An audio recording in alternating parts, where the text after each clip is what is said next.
kawaambia mwisho wa msimu huu panapo majaliwa Mwenyezi Mungu tumekuwa na desturi kama Yanga kuwa na sherehe ya kukaribisha msimu ambao tunasemaga ni kilele cha wiki ya wananchi. Lakini msimu unavyoisha uwaga hatukutanagi sasa wana Yanga. Kwa hiyo mwaka huu kushirikiana na waratibu hawa mikoa mbalimbali, kushirikiana na ofisi yetu ya idara ya wanachama hapa, mwaka huu inshallah msimu utakumalizika, lazima tuwe na tukio la wanayanga tena kukutana, kushukuru na kujipongeza kwa msimu ulivyokuwa.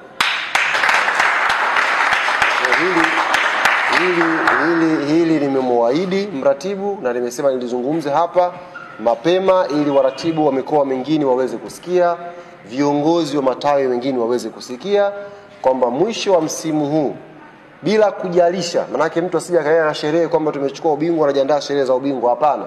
Hizi ni sherehe zetu wana Yanga za kukutana na kuufunga msimu. Tutakutana matawi yote ya Yanga Tanzania nzima, tutakutana kwa ajili ya kupongezana na kuzungumza msimu ulivyokuwa na kujipanga kwa ajili ya msimu unaofuatia. Kwa hiyo hilo nimelisema hapa mapema, ili sisi tukaanze kujiandaa, tupeleke ujumbe huu kwa wenzetu. Matawi ya Yanga yote tutakuwa na shughuli yetu. Sasa shughuli ya Yanga kawaida uwaga hainaga udogo.